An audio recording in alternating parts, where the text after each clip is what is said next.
तो नमस्कार साथियों, कैसे हैं आप सब। आशा करते हैं आप स्वस्थ होंगे, मस्त भी होंगे और पढ़ाई भी कर रहे होंगे। तो हम लोगों ने जो मुहिम निकाला है उस मुहिम को आप लोग आगे बढ़ाइए। मुहिम क्या था, यानी कि फ्री क्रैश कोर्स पूरे बिहार में जो है 1 भी रुपया नहीं लिया जा रहा है। इसमें बिल्कुल फ्री है। अगर आपको जो है क्लास 10 का 2026 में एग्जाम देना है और 450 नंबर पार करना है तो इस संस्था से जुड़िए। और इसमें क्या किया जाएगा, अगर आपको क्लासेस का लेना है तो इसमें क्या कीजिएगा कि फ्यूचर फोकस क्लास जाकर सर्च कीजिएगा प्ले स्टोर पर। और प्ले स्टोर पर जैसे सर्च कीजिएगा आपको दिखने को मिलेगा ऐसा लोगो, और लोगो को क्लिक कीजिएगा, इंस्टॉल कीजिएगा, उसमें आप जाकर रजिस्टर कीजिएगा, लॉगिन कीजिएगा। अंदर आपको दिखाई देगा एक free crash course, free course.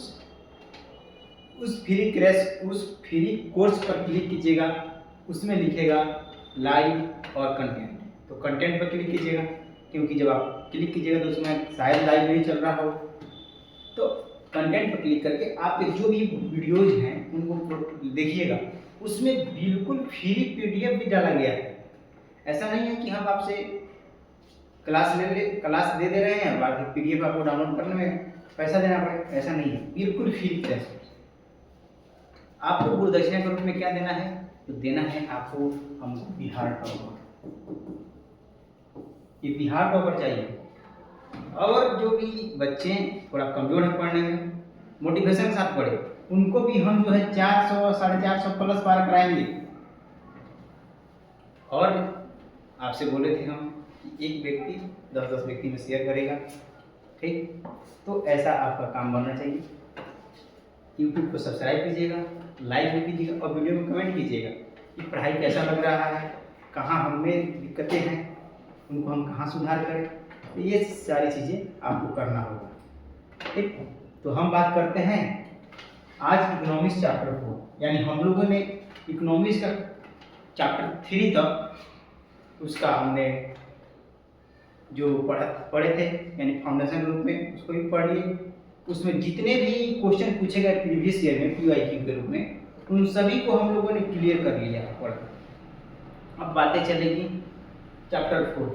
और जो बच्चे अभी नए नए आए होंगे तो उनसे आग्रह है कि वे जाकर पिछले वाले वीडियोज को देखें और पिछले वाले वीडियोज को देखकर और तब इधर आकर अप्लाई कीजिए। इससे क्या होगा कि जो भी पीछे पढ़ाया गया है वो उसको याद रखना जरूरी है, ठीक। तो आशा करते हैं आप लोग जो है पढ़ाई अच्छे से कर रहे हैं, ठीक। उसके बाद हम बात करते हैं चैप्टर 4। नाम क्या है, हमारी वित्तीय संस्था। किसकी वित्तीय संस्था, हमारी, यानी हमारे देश के, हम लोगों के एक व्यक्ति का होगा, किसी व्यवसाय का होगा, किसी देश का होगा, किसी राज्य का होगा, यानी किसी न किसी का वित्तीय संस्था होगा। अब बातें चलेगी क्या कि वित्तीय संस्था क्या है। वास्तव में जो ये वित्तीय संस्था है, ये वित्तीय संस्था है क्या, तो इसका एक सिंपल सा एग्जाम्पल है आपको याद कराने का कि जैसे मान लीजिए आपका नाम रमेश है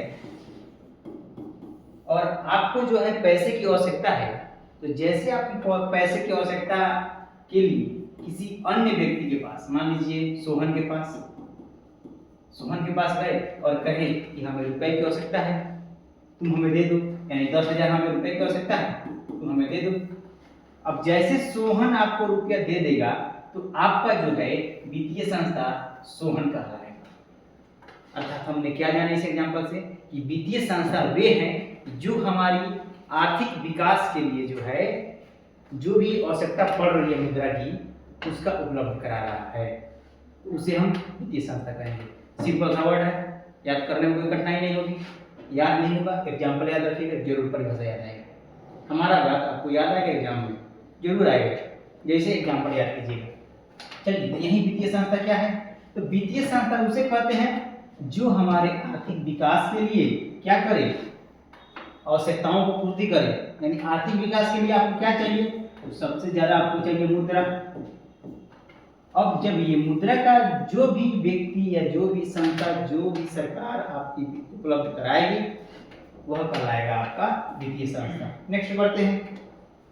देखिए, ये वित्तीय संस्था जो है ये 3 प्रकार से आपको लोन प्रदान करती है, यानी 3 प्रकार से जो है आपको ऋण प्रदान करती है। एक होता है आपका अल्पकालीन, एक होता है मध्यकालीन और एक होता है दीर्घकालीन।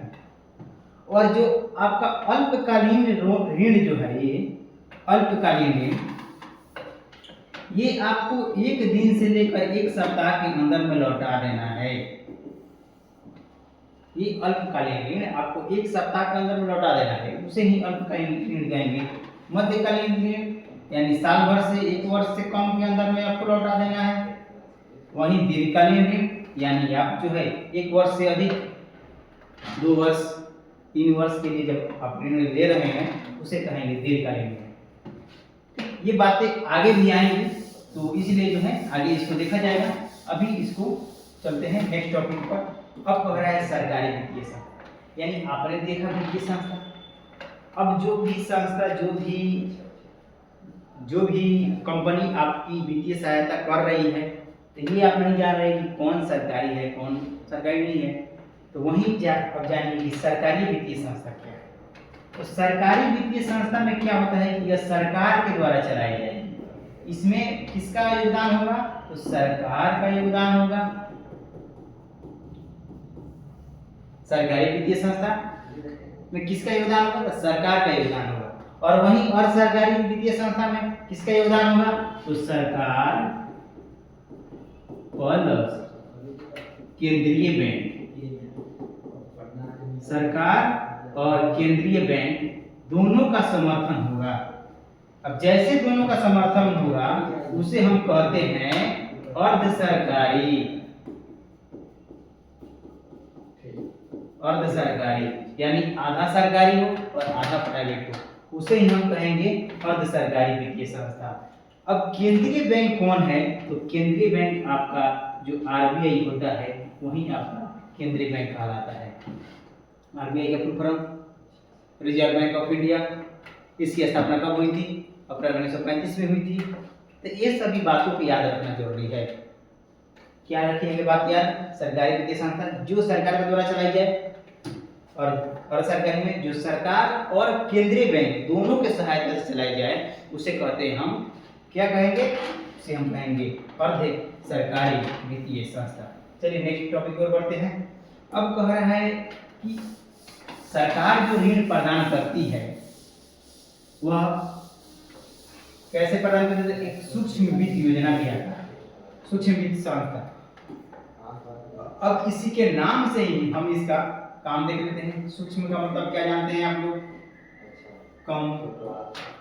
वित्तीय संस्था से आपने क्या जाना? जो उधार दे।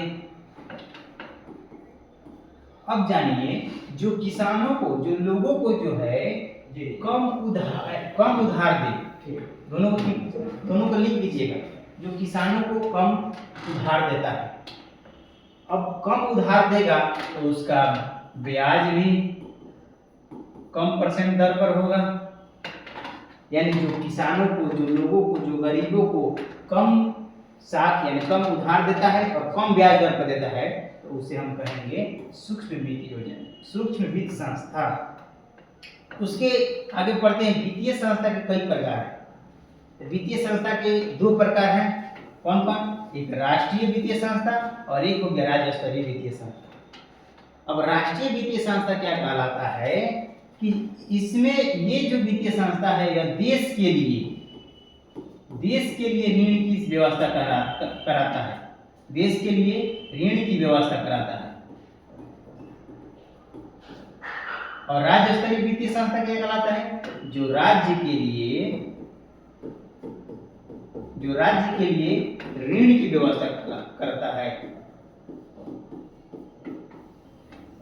यानी दोनों बात क्लियर हुआ।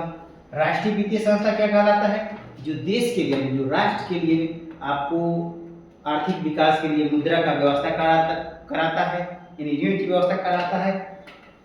और राज्य के लिए जो ऋण की व्यवस्था कराता है उसे क्या कहते हैं? राज्य स्तरीय वित्तीय संस्था।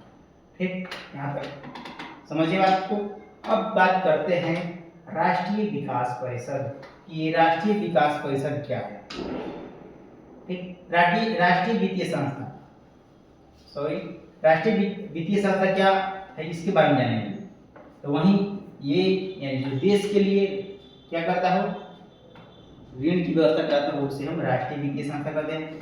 अब जानिए मुद्रा बाजार यानी राष्ट्रीय वित्तीय संस्था के दो प्रकार हैं, एक भारतीय मुद्रा बाजार और दूसरा में हो जाएगा आपका भारतीय पूंजी बाजार। अब दोनों के बारे में जान जाते हैं। यानी ये जानिए कि भारतीय मुद्रा बाजार क्या कहलाता है, जो अल्पकालीन ऋण प्रदान करे। आपको पहले ही बताए हैं 3 प्रकार का ऋण देता है सरकार, एक अल्पकालीन, एक मध्यकालीन और एक दीर्घकालीन।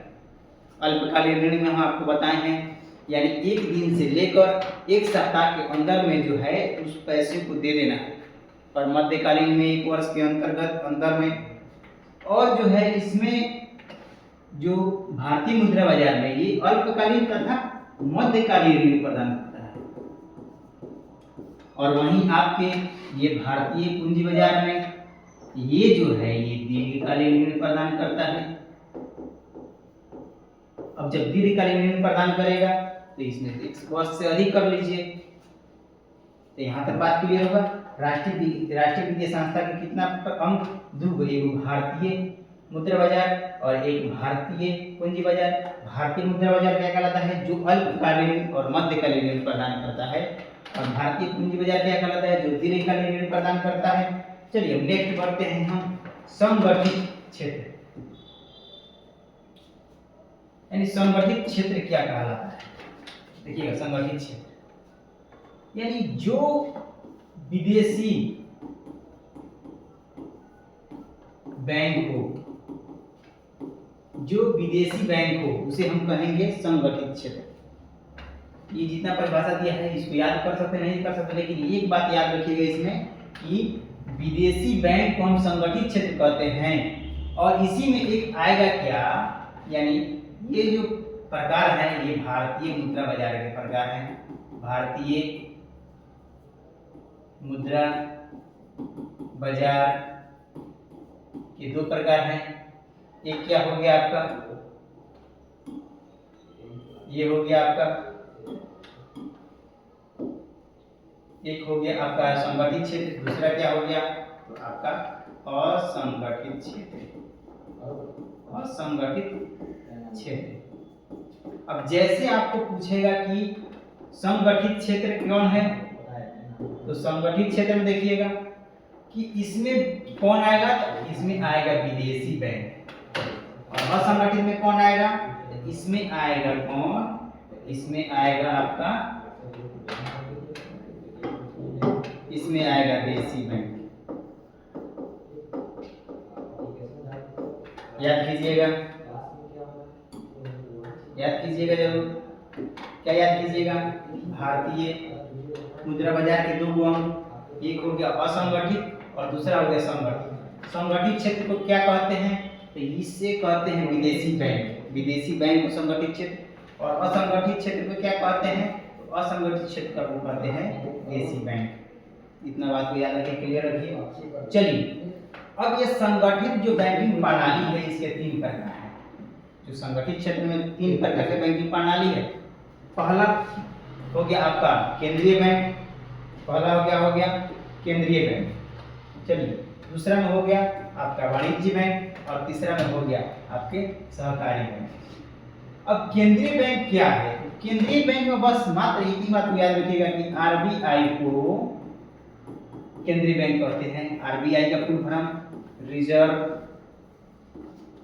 बैंक ऑफ इंडिया होता है। इसकी स्थापना अप्रैल 1935 में हुआ था। बस इतना बात याद रखिएगा, ऑब्जेक्टिव ध्यान है चले, इनकाउंटर की तरह ऑब्जेक्टिव होता रहेगा। तो अगर आप फ्यूचर फोकस क्लास से नहीं जुड़े हैं तो जुड़िए, इतना आसान भाषा में कोई नहीं पढ़ाएगा पूरे बिहार में, और पूरे फ्री।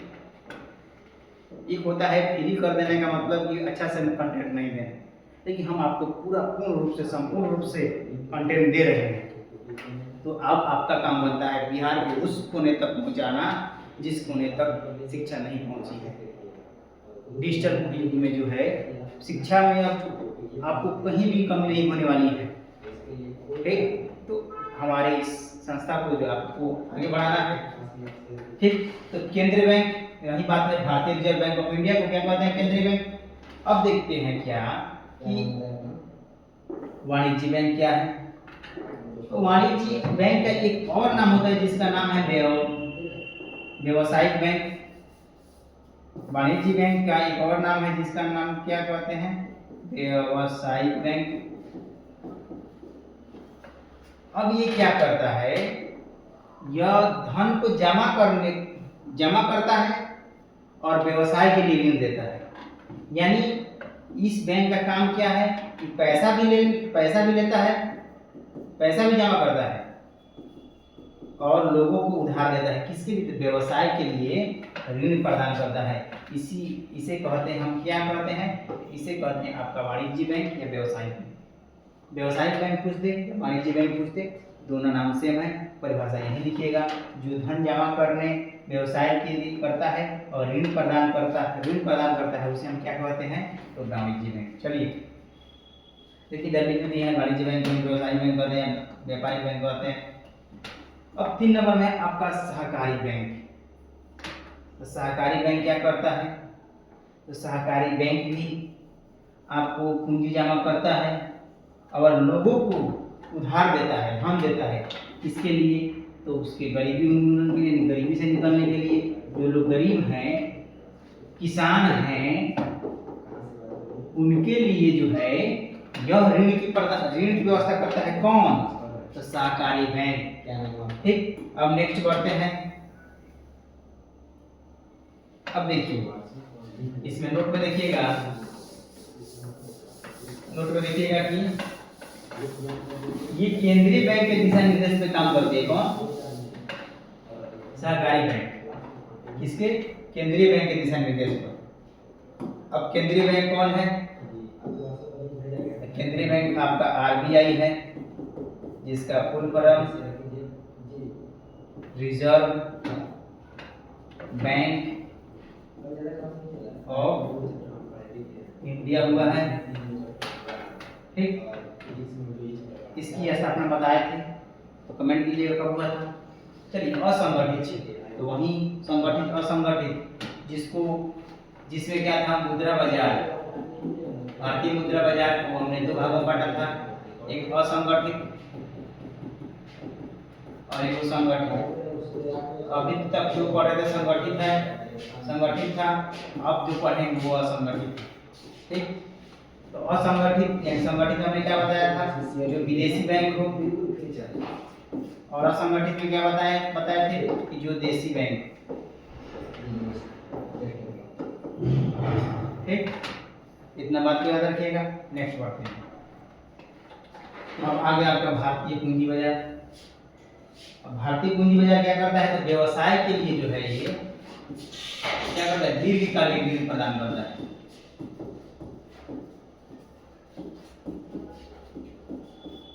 दीर्घकालीन ऋण प्रदान करता है। और अल्पकालीन ऋण कौन प्रदान करता है? तो भारतीय मुद्रा बाजार। ठीक, अल्पकालीन और मध्यकालीन ऋण प्रदान करता है भारतीय मुद्रा बाजार, और दीर्घकालीन ऋण प्रदान करता है कौन? आपका भारतीय पूंजी बाजार। ठीक, अब आते हैं आपका राज्य स्तरीय। इतना जो पढ़ रहे थे वो था आपका राष्ट्रीय स्तरीय। अब पढ़ेंगे राज्य स्तरीय वित्तीय संस्था। तो राज्य स्तरीय वित्तीय संस्था क्या है, इसके विषय में जानेंगे। यानी जो राज्य के लिए वित्त यानी ऋण की व्यवस्था करे, जो राज्य के लिए ऋण की व्यवस्था करे उसे क्या कहेंगे? राज्य स्तरीय वित्तीय संस्था। अब देखिएगा, राज्य स्तरीय वित्तीय संस्था के कई रूप हैं, कई प्रकार हैं। इसमें देखिएगा, और आप जो है अपने जीवन में ये देखिएगा कि ये दिखाई देता है कि नहीं आपके गांव और शहर में। तो देखिए कि राज्य स्तरीय वित्तीय संस्था के सबसे पहला जो है क्षेत्र वह है आपका गैर संस्थागत, और एक होता है संस्थागत। ये गैर संस्थागत क्या कहलाता है? जो सरकार के द्वारा रजिस्टर्ड ना हो, सरकार के यहाँ रजिस्टर न हो। और ये संस्थागत क्या कहलाता है? जो सरकार के द्वारा रजिस्टर हो। ठीक, इतना बात याद रखिएगा कि गैर संस्थागत और संस्थागत में क्या अंतर है। तो गैर संस्थागत यानी जो सरकार के यहाँ रजिस्टर न हो, और संस्थागत जो सरकार के यहाँ रजिस्टर हो। अब देखिएगा सरकार के यहाँ क्या क्या रजिस्टर नहीं होता है, इसमें देखिएगा। तो चार ऐसा चीज है। एक है महाजन। महाजन जो है यानी आपके गांव में जिसके पास अधिक धन संपत्ति होता है वह महाजन कहलाता है। तो वह महाजन जो है सरकार के यहाँ रजिस्टर नहीं है, यानी उसने अपने खाते को रजिस्टर नहीं कराया है कि हमारे पास इतना धन है हम लोगों को उधार देते हैं, ऐसा उसके पास कोई सुविधा नहीं है। यानी उसने सरकार के यहाँ कोई अपना संपत्ति का दर्जा नहीं दिया, वह है गैर संस्थागत। और ये जो है लोगों को ऋण प्रदान कर रहा है। जब यह लोगों को ऋण प्रदान करेगा तो ये कहलाता है आपका गैर संस्थागत। तो महाजन जो हो गए तो आपको ऋण प्रदान करते हैं। ठीक, सेठ साहूकार यानी आपके गांव में जो जमींदार होंगे, जिसके पास अधिक जमीन होंगी, वह सेठ साहूकार कहलाते हैं। और ये जो है लोगों को ऋण प्रदान करते हैं। यानी वित्तीय संस्था यानी ऋण प्रदान करने वाली कौन कौन सी संस्था है? तो एक है गैर संस्थागत, जो सरकार के यहाँ रजिस्टर नहीं है। तो सबसे पहले कौन है? महाजन।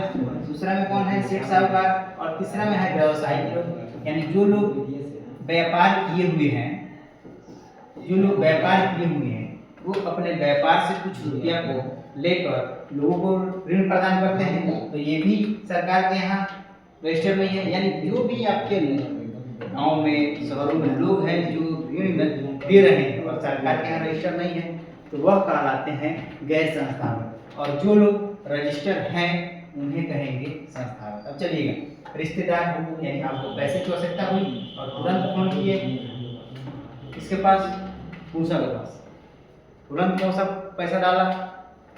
अब जैसे वो पैसा डाले यानी तो वह भी आपको क्या दे रहे हैं? ऋण दे रहे हैं। जब वह ऋण दे रहे हैं तो वह भी कहलाएगा गैर संस्थागत। तो ये था आपका गैर संस्थागत का प्रकार। यानी गैर संस्थागत कितने माध्यम से चल रहा है? तो एक महाजन, दूसरा सेठ साहूकार, तीसरा व्यवसाय और चौथा रिश्तेदार। अन्य भी लोग हैं। चलिए, आपके मित्र भी होंगे, वो भी गैर संस्थागत के अंतर्गत आ जाएंगे। अब बात करते हैं संस्थागत के बारे में। संस्थागत वित्तीय संस्था। तो ये संस्थागत वित्तीय संस्था में सबसे पहले आता है सहकारी बैंक। अब सहकारी बैंक जो है ये कैसे काम करता है इसके विषय में देखेंगे। फिर देखेंगे प्राथमिक सहकारी समिति, फिर देखेंगे भूमि विकास बैंक, व्यावसायिक बैंक, क्षेत्रीय ग्रामीण और नाबार्ड। यानी इनको जो है बारी बारी से हम लोग देखकर और पढ़ेंगे। चलिए अब देखते हैं हम लोग संस्थागत वित्तीय संस्था में पहला आपका सहकारी बैंक। तो देखिए कहाँ क्या लिखा है, सहकारी बैंक जो है ऊपर परिभाषित किया गया है। यानी कहाँ परिभाषित किया गया है? तो जाकर पेज नंबर 2 खोलिएगा। पेज नंबर 2 खोलिएगा। पेज नंबर 2 में सहकारी बैंक लिखा होगा कि जो जमा स्वीकार करता है और लोगों को, गरीब लोगों को, किसान लोगों को ऋण की सुविधा कराता है, उधार देता है, उसे हम कहते हैं सहकारी बैंक। ठीक, दूसरा में आते हैं प्राथमिक सहकारी बैंक। यानी प्राथमिक सहकारी बैंक क्या कहता है कि इसमें कुछ लोगों का समूह होता है। ये कौन लोग होते हैं? तो जो पैक्स में रहते हैं, पैक्स के अंतर्गत आते हैं। यानी आप अपने गांव, शहरों और अपने इलाकों में देखिएगा कोई ना कोई पैक्स होगा। वह पैक्स किस लिए है? तो एक संगठन होता है, उसमें जो है किसान लोग जो है अपने कृषि करने के लिए उनसे उधार लेते हैं, ऋण लेते हैं। इसका ब्याज भी देना पड़ता है, लेकिन वह ब्याज दर कम होता है। और ये ऋण जो है मध्यकालीन ऋण है, यानी जो है आपके 4 से 6 माह तक का ये ऋण है।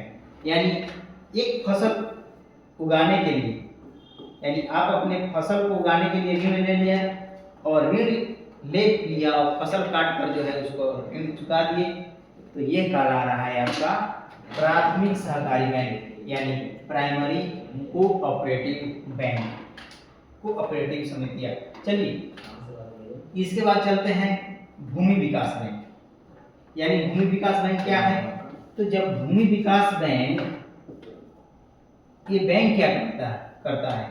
बैंक किसानों से उसका जमीन गिरवी रख लेता है, बंधक बनाता है, और इस जमीन को ही किसानों को कहता है कि आप इस पर काम कीजिए, आप इस पर काम कीजिए। अब जब जो है आप इस पर काम वह व्यक्ति करेगा तो कुछ ना कुछ भी इसका इनकम होगा, कुछ ना कुछ इसका इनकम होगा। जैसे इसका इनकम से जो है इस बैंक का ब्याज सहित पूरा रुपया सध जाएगा, तो वह जो है किसान का भूमि छोड़ देगा। तो यही कहलाता है आपका भूमि विकास बैंक। समझे? नहीं समझे तो जरूर मैसेज कीजिएगा। पूरे बिहार में जो है कोई ऐसा नहीं समझा पाएगा, वो भी इकोनॉमिक्स समझना है तो फ्यूचर फोकस क्लास में आना होगा। ठीक, तो आइए भूमि विकास बैंक को फिर से समझते हैं। क्या कहता है?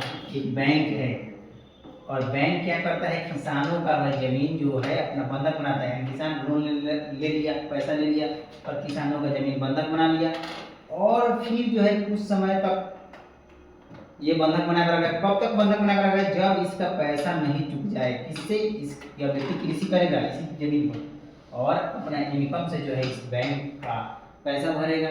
ठीक, तो ये जो ऋण होता है ये ऋण दीर्घकालीन ऋण होते हैं। क्यों? क्योंकि इसमें कोई डर भय नहीं होता है। अगर किसान भाग भी जाएगा तो बैंक इसका जमीन बेचकर क्या करेगा? अपना भरपाया कर लेगा। अगर किसान नहीं भागा तो ठीक है, चुका देगा। चलिए अब बात करते हैं व्यवसायिक बैंक। तो इसका भी उत्तर जो है पेज नंबर 2 पर जाकर देखिएगा। व्यवसायिक बैंक यानी वाणिज्यिक बैंक जो हम बताए थे ना, यानी जब बैंक जो है व्यवसाय के लिए जब बैंक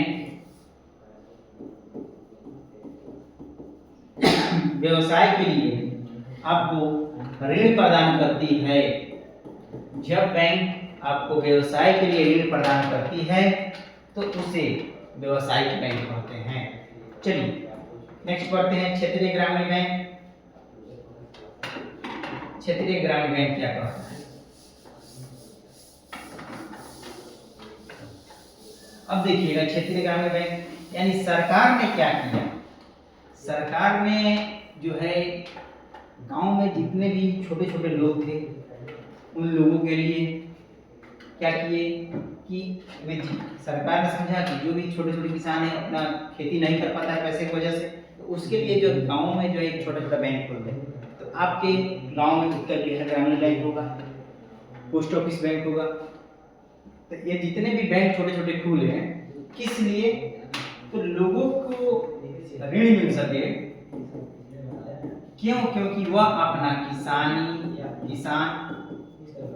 जो है अपना किसानी खेती अच्छी तरह से कर सके, और फिर जब कृषि का अच्छी तरह से होगा फिर बैंक को ये चुका देगा धन। और इससे जो ज़्यादा ऋण नहीं मिलता है, 10 से 15 हज़ार के बीच में इससे ऋण मिल जाते हैं, कम ऋण मिलेगा। ठीक, तो इसे ही कहते हैं क्षेत्रीय ग्रामीण बैंक। यानी क्षेत्रीय यानी आप जानते होंगे क्षेत्रीय का मतलब होता है क्षेत्र यानी कहीं जगह का नाम, यानी समझ लेते हैं गांव, ग्रामीण इलाके, और ग्रामीण यानी गांव के लिए, और बैंक यानी एक क्षेत्र में गांव के लिए बैंक। ठीक, ऐसे आप याद रखिएगा। नहीं तो जो एग्जांपल दिए हैं, क्या एग्जांपल दिए हैं कि सरकार जो है ग्रामीण में कृषि और कमजोर वर्गों के लिए, कमजोर वर्ग के विकास के लिए इस बैंक का विकास किया। इसमें जो है 10 से 15 हज़ार का ऋण लेकर हम अपनी आवश्यकताओं को पूरी कर सकते हैं, फिर उसको चुकाना पड़ेगा ब्याज दर से। तो ऐसा देखा गया कि बिहार में कब इस बैंक का उद्घाटन हुआ? तो सबसे पहले 1975 में जो है बिहार में पहली बार क्षेत्रीय ग्रामीण बैंक आया। और पूरे भारत में ऐसा देखा जाता है अभी तक 196 को ही कौन बैंक है, क्षेत्रीय ग्रामीण बैंक। अब देखिए नाबार्ड, तो नाबार्ड भी कृषि के लिए, क्षेत्रीय ग्रामीण बैंक के लिए,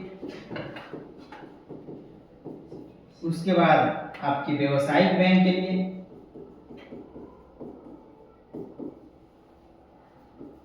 यानी इन तीनों चीजों के लिए जो है ये नाबार्ड क्या करती है, वित्त की आवश्यकता को पूर्ति करती है, यानी पैसे की आवश्यकता को पूरी करती है।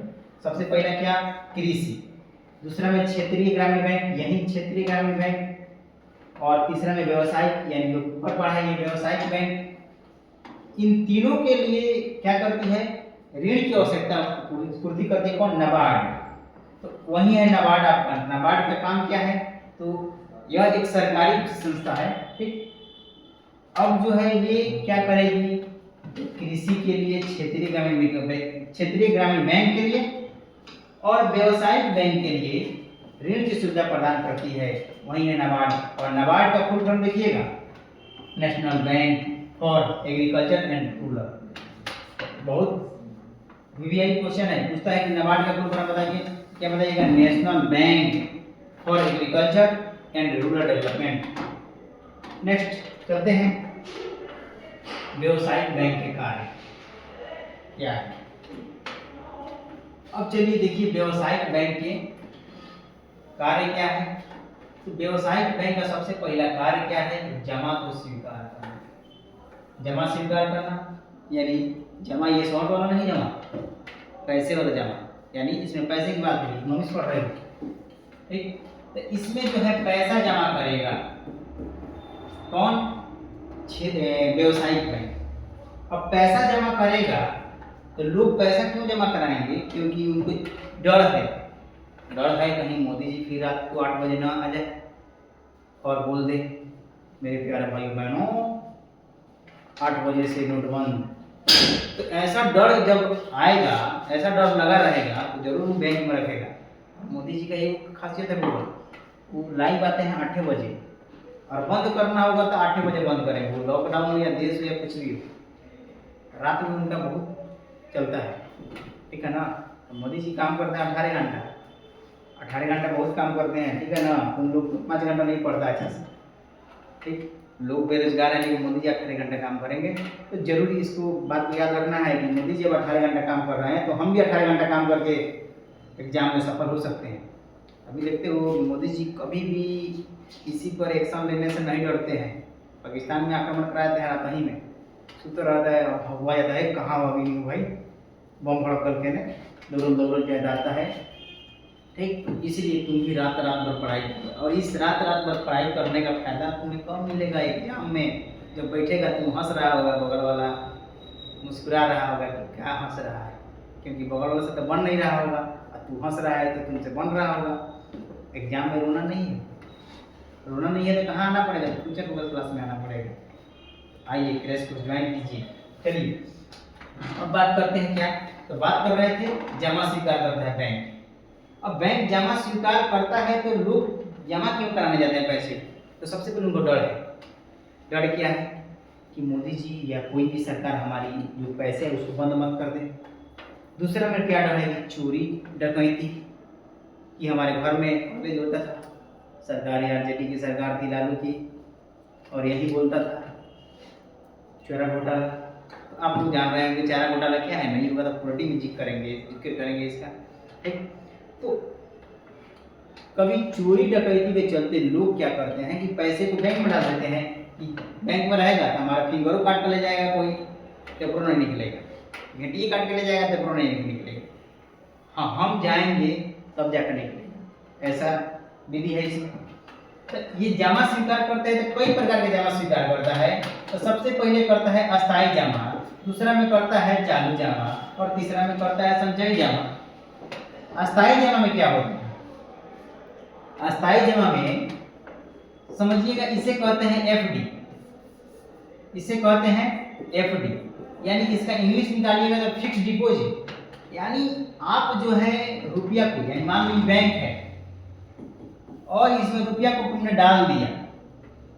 जब इसमें रुपया को डालेगा तो उसमें ये पूछेगा कितने वर्षों के लिए बेच रहे हो, 5 वर्ष, 10 वर्ष, 15 वर्ष, यानी जितने दिन के लिए तुम डाल दिए पैसे को उतने दिन तक पैसे को भूल जाना है, उसमें ताकना नहीं है और बैंक ताकने भी नहीं देगा तुम्हें। तो इसे कहते हैं एफडी, यानी पैसा एक बार जमा कर दिए और फिर उधर ताक नहीं रहे हैं, उधर से निकलेगा भी नहीं।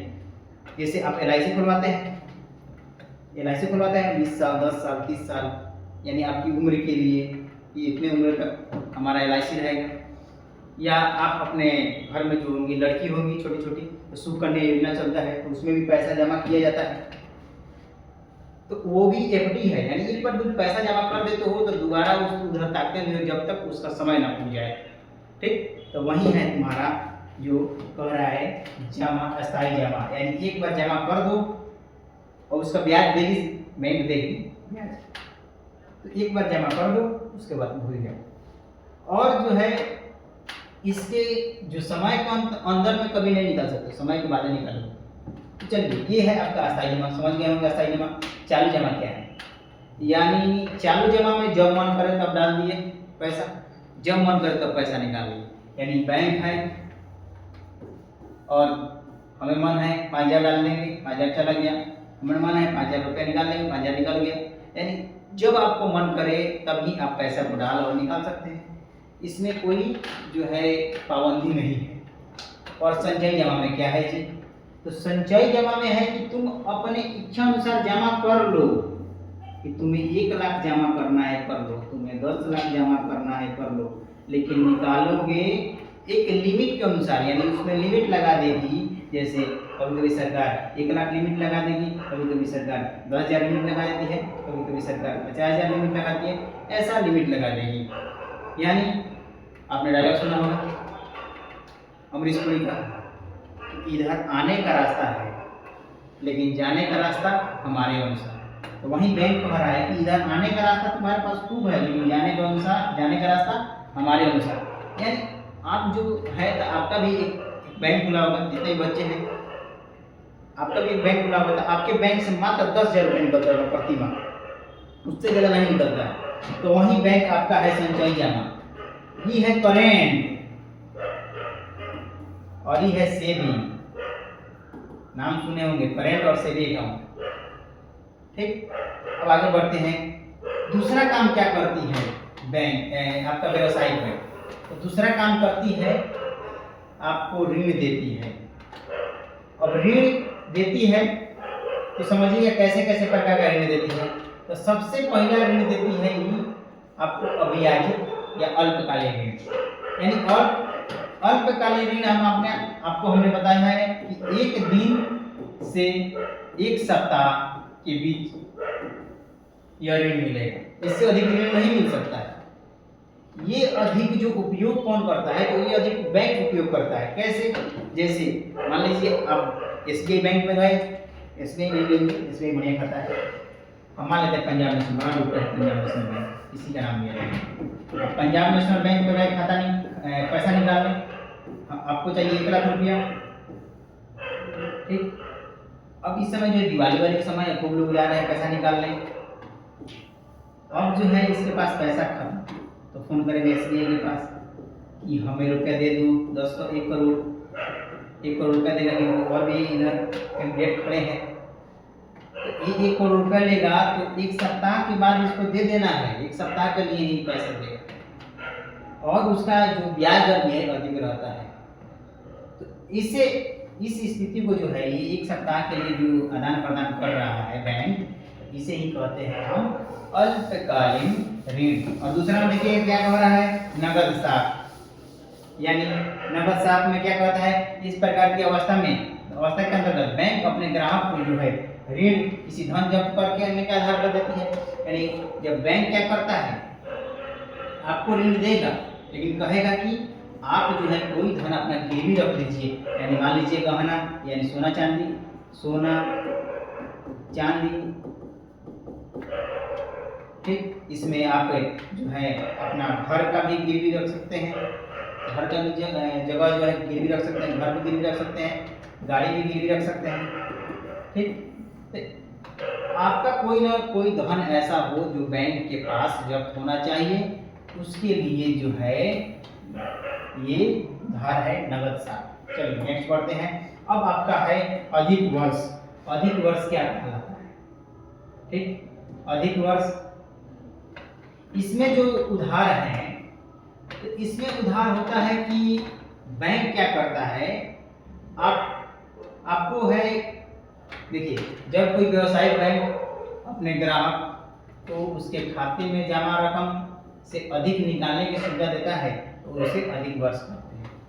यानी आपके अकाउंट में 1 लाख रुपया है, आपने जमा किया था, लेकिन जब आपने शॉपिंग करने गया, जब आप शॉपिंग करने गए तो आपको आवश्यकता है 1.5 लाख की, या आपको आवश्यकता है 1,10,000 की, तो मान लीजिए 1,10,000 की आवश्यकता है। अब जैसे 1,10,000 की आवश्यकता आपको होगी तो ये पेमेंट तो हो जाएगा, लेकिन ये 10,000 आपका अकाउंट क्या हो जाएगा, माइनस में हो जाएगा।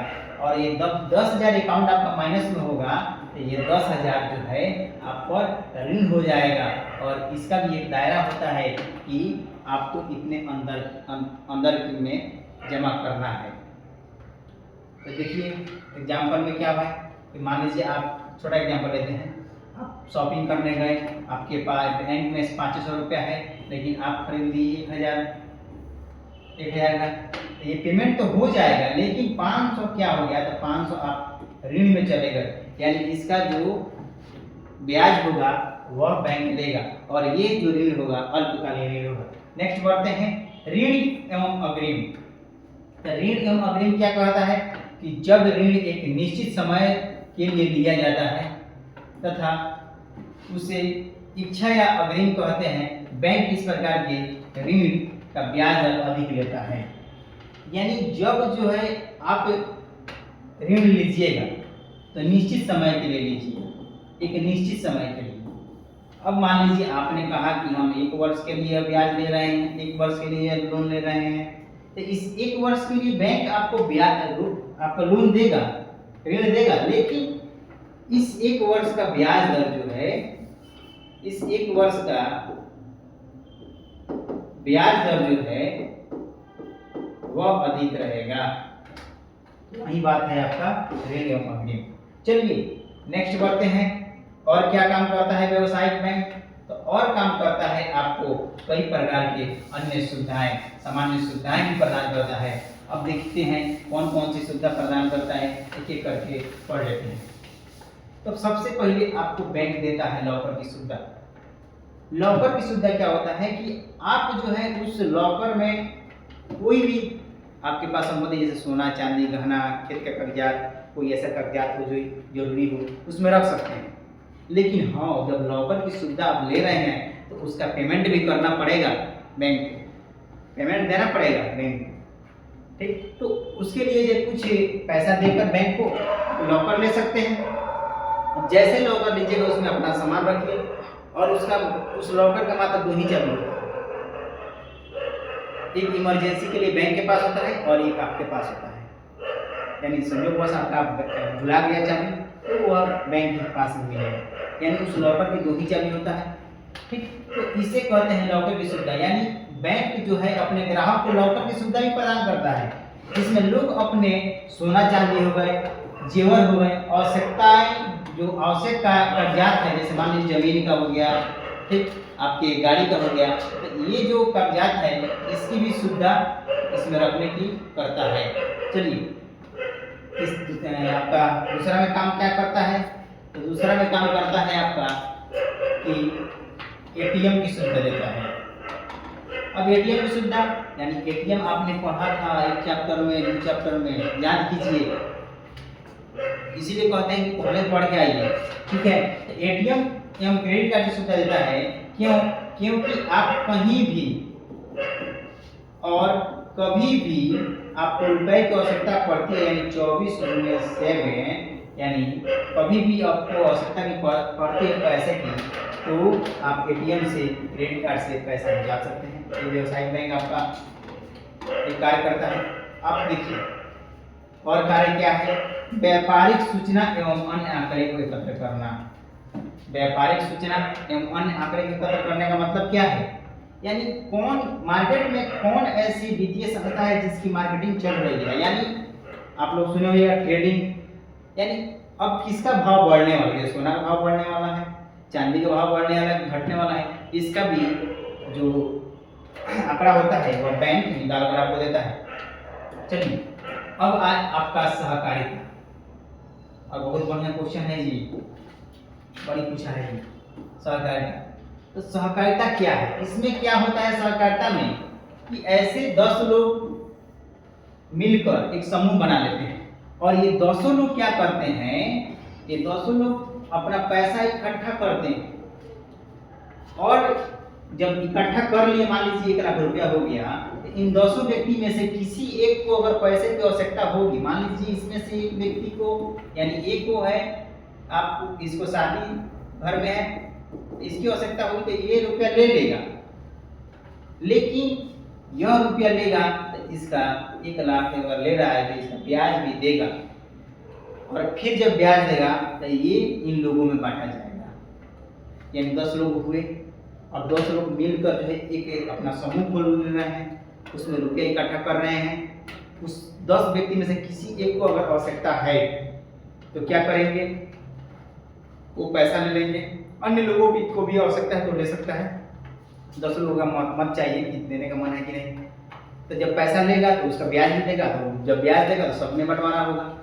अब है आपका स्वयं सहायता समूह, यानी सेल्फ हेल्प ग्रुप, SHG। बहुत बढ़िया क्वेश्चन है, ये भी है। चलिए SHG क्या होता है, इसमें भी 10 से ऊपर क्या होता है कि लोग एक समूह बनाते हैं, और ये समूह बनाते हैं और क्या करते हैं, अधिक गांव में समूह देखिएगा तो बनाता है लोग खाली घर घर का खाता बतियाता है महिलाएं, लेकिन इसमें घर घर का खाता नहीं बतियाना है, इसमें जो है अपने आर्थिक स्थिति के बारे में बतियाना है। तो इसमें जो है वो क्या करती है कि इन सभी लोगों का एक बैंक खुलाता है, और इन बैंक में जो है एक अपना रुपया तय कर लेते हैं लोग कि हम लोग हर सप्ताह पर या माह पर 10 रुपया या 20 रुपया 100 रुपया जमा करेंगे। अब जो है कुछ समय के बाद जब बैंक को विश्वास हो जाता है कि ठीक है कि बैंक देगा 1.5 लाख रुपया, 1.5 लाख रुपया जो है ये निकाल कर 10 व्यक्तियों में बांट लिया जाएगा। जब 10 व्यक्तियों में बांट लिया जाएगा, जब इसे 10 व्यक्तियों में बांट लिया जाएगा तो फिर इसको चुकाना पड़ेगा, किसको, फिर चुकाना पड़ेगा इन 10 व्यक्तियों को।